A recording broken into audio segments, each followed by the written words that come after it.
When you pick up something like an international standard, it can feel, well, a bit daunting. All that technical language, the structure, it's like trying to decipher a secret code sometimes. Oh, absolutely. They're written for precision, not exactly for beach reading.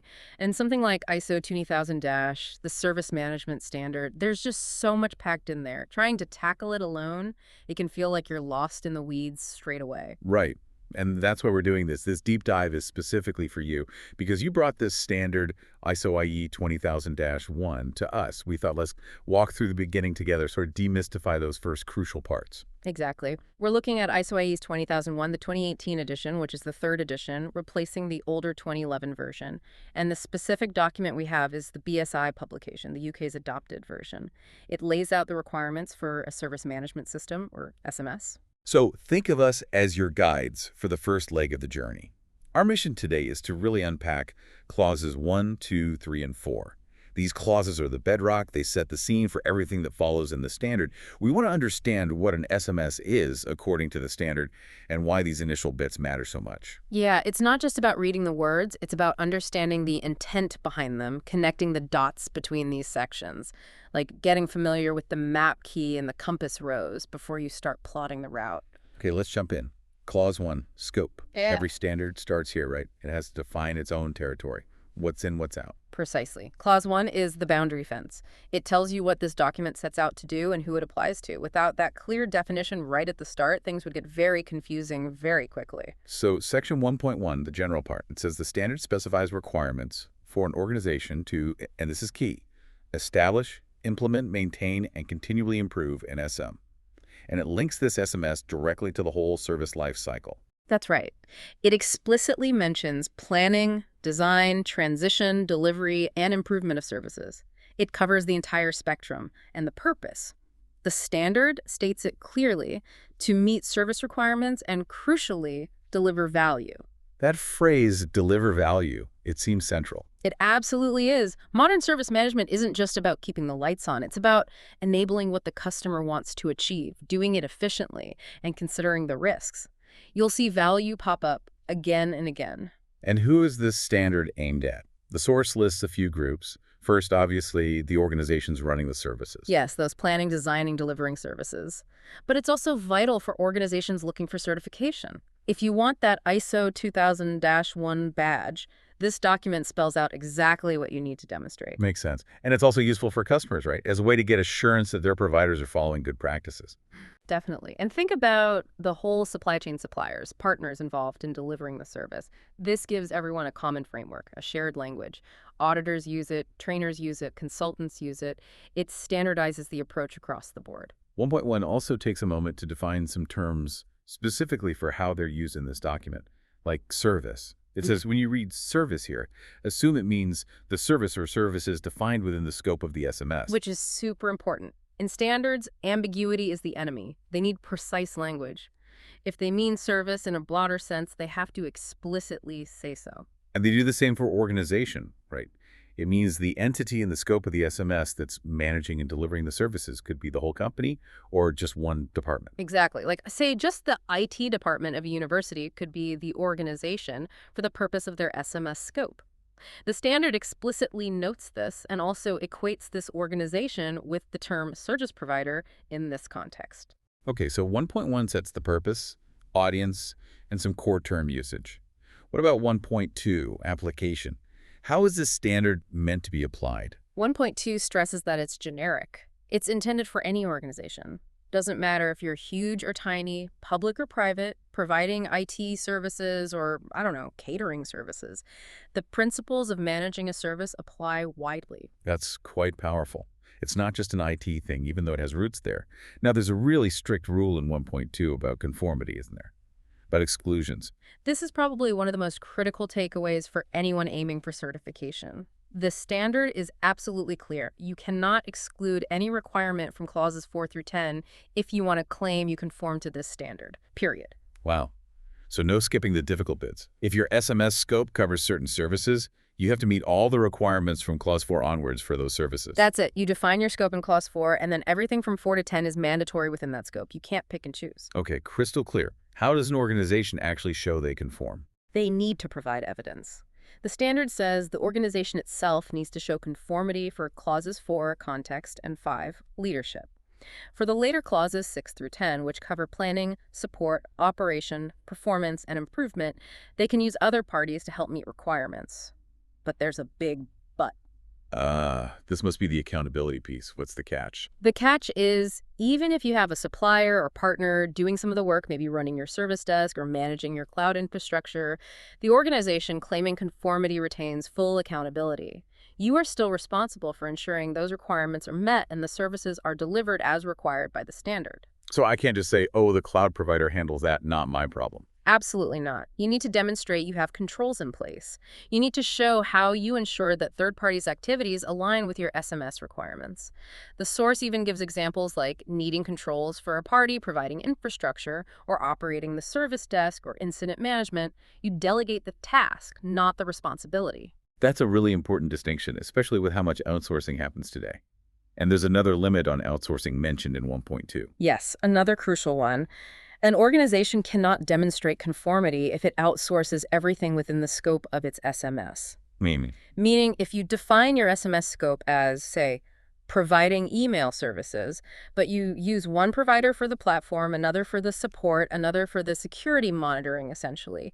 If all services, components, and processes within that defined scope are operated by others, then you can't claim conformity for that scope. Because there's no left managing it. Pretty much. The standard certifies your management system. If you've outsourced all the operational elements within the scope, what management system of your own is there left to certify for that specific scope? The core ability to plan, manage, control, and improve has to reside within the organization seeking certification. That makes total sense. It's about your capability to manage, not just buy. Okay, one last thing from 1.2. It mentions products or tools. Right. The standard itself doesn't specify requirements for products or tools. It won't tell you which software to buy. But it does say you can use the requirements in the standard to help you develop or select appropriate tools to support your SMS. So you use the process needs defined here to figure out what your tool needs to do. Exactly. The standard guides the what and how of your management system, which then informs your choice of supporting things. Okay, let's sum up Clause 1. It's the foundation. Defines the standard's purpose, who it's for, clarifies key terms like service and organization in context, sets the goal of managing the full lifecycle for value, and lays down that critical rule. No exclusions in clauses 4.10 for conformity. Plus, it clarifies accountability when others are involved. It really sets the playing field. Absolutely. It draws the map boundaries and gives you the most important rule of the game before you even start playing. Right. Now, Clause 2, normative references. In a lot of standards, this section lists other documents you have to use or comply with. That's the definition of a normative reference, a document considered indispensable for the application of the standard you're currently reading. So what does ISO 2000-1.2018 say here? It's surprisingly brief. The source states clearly. Oh. There are no normative references in this document. None at all. So to meet the requirements of this standard, you don't formally have to comply with any other specific standard listed here. Correct. According to Clause 2, the standard is essentially self-contained in terms of its mandatory requirements for conformity. It relies on its own definitions in Clause 3 and its requirements in Clauses 4 through 10. That's interesting. It doesn't mean other standards aren't useful, obviously. Things like ISO 27701 for security are highly relevant and are mentioned in the bibliography. Right. The bibliography lists related documents for information, and there are references to terminology databases. But none are normative requirements mandated by Clause 2 itself. You don't have to implement ISO 27000-1 just to conform to ISO 20000 based on this clause. So Clause 2, while short, tells us something important about the standard's design. It aims to stand on its own feet regarding its core requirements. Pretty much. You should be able to understand and apply its core requirements using this document and its definitions without needing a mandatory cross-reference to another standard right out of the gate. Which leads us nicely into Clause 3, terms and definitions. After setting the scope and confirming its self-contained nature, we need the dictionary. Couldn't agree more. Clause 3 is absolutely critical. If you misunderstand the terms, you will misunderstand the requirements. Precision in language is everything here. And the source mentions it's split into two parts, 3.1 for general management system terms and 3.2 for service management specific terms. Yes, and that structure isn't accidental. It reflects the adoption of the ISO high-level structure, or HLS, from Annex SL. This common structure and core text, including many definitions in 3.1, is used across multiple ISO management system standards: quality 9001, environment 14001, security 27001, etc. So that makes it easier for organizations dealing with multiple standards. They share a common language and structure. Exactly. It facilitates integration. So 3.1 gives us the common management system vocabulary, and 3.2 adds the specific flavor for service management. Let's look at a few key ones based on the source. How about documented information? 3.1.6. We heard that term already. Right. Defined as information needing control and maintenance, and its medium. The key thing the source highlights from the notes is its breadth. It's not just paper documents, it's any format: electronic records, databases, diagrams, videos, whatever. And critically, it includes records evidence that something happened or results were achieved. Like an incident ticket log or audit findings. Precisely. Policies, plans, procedures, service level agreements, SLAs, process descriptions, and the records generated by following them. It's a proof. Understanding this broad scope is vital because the standard constantly requires things to be maintained as documented information. The source notes this definition is slightly modified from the base Annex SL with more examples. Okay, how about interested party, 3.1.8? We mentioned stakeholders earlier. An interested party, or stakeholder, is any person or organization that can be affected by, or perceive themselves to be affected by, a decision or activity related to the SMS or the services. That sounds very broad. Who does that usually cover? The notes in the source give examples. Internally, maybe employees, other departments; externally, it's customers, obviously, but also end users who might be different from the customer: suppliers, regulators, government agencies, maybe even competitors or the local community. Wow. So why is identifying them so important? Because Clause 4.2 requires you to understand their relevant needs and expectations. You can't build an effective SMS if you don't know who has a stake in it and what matters to them. Their requirements drive your objectives and processes. The source notes this definition is also modified from Annex SL for clarity in the SMS context. Makes sense. Let's look at the core concept, management system 3.1.9. This is defined as a set of interrelated or interacting elements within an organization used to establish policies and objectives, and the processes needed to achieve those objectives. The source notes list these elements: things like organizational structure, roles and responsibilities, planning activities, operational controls, policies, objectives, processes, documented information. It's the whole framework you put in place to manage something specific. Exactly. And it reiterates it can cover the whole organization or just a defined part, like we discussed with organization scope. This definition, again, is slightly modified from the base HLS to list typical elements. And it's all geared towards achieving objectives, defined in 3.1.13. Right. An objective is simply a result to be achieved. The source clarifies these can be at different levels: strategic, tactical, operational. The crucial link for us is the note stating that service management objectives must be consistent with the overarching service management policy, which we'll see in Clause 5. So objectives aren't just random targets. They have to align with the organization's stated direction for service management. Precisely. They provide measurable targets derived from the policy.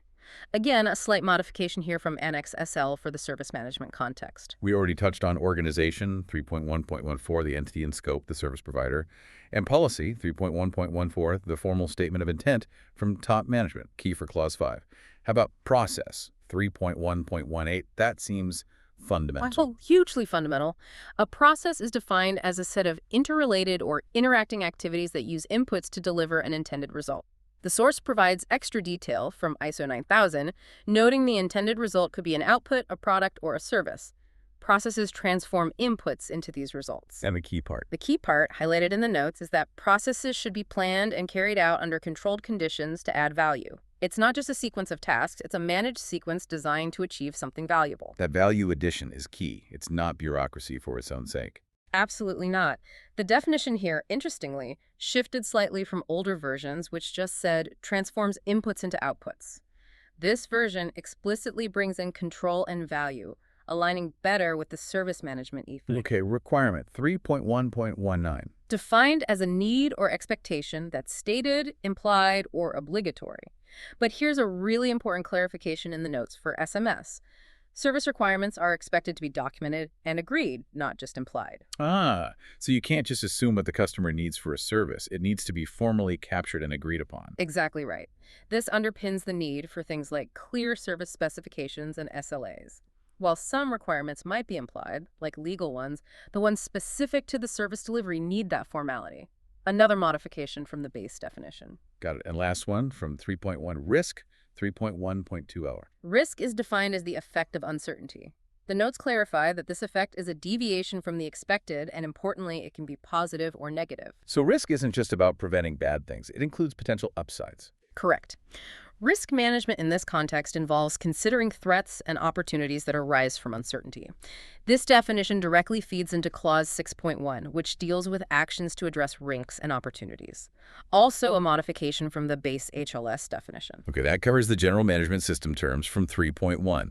Now for the service management specific ones in 3.2, customer, 3.2.3. The organization or person receiving a service, distinct from the user who actually uses or consumes it. Service, 3.2.15, we've covered this, delivers value, facilitates outcomes, generally intangible, and means services in the scope of the SMS. Check. Service management, 3.2.22. This is the umbrella term for the capabilities and processes used to direct and control all the activities across the service lifecycle: plan, design, transition, deliver, improve, with the goal of delivering value.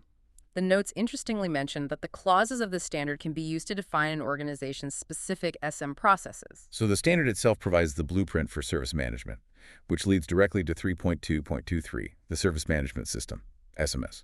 Right. The SMS is the management system, using the definition from 3.1.9, specifically applied to direct and control those service management activities. The definition explicitly lists its components: policies, objectives, plans, processes, documented info, resources, everything needed across the life cycle to meet the requirements of this standard. It bundles everything together under one system definition.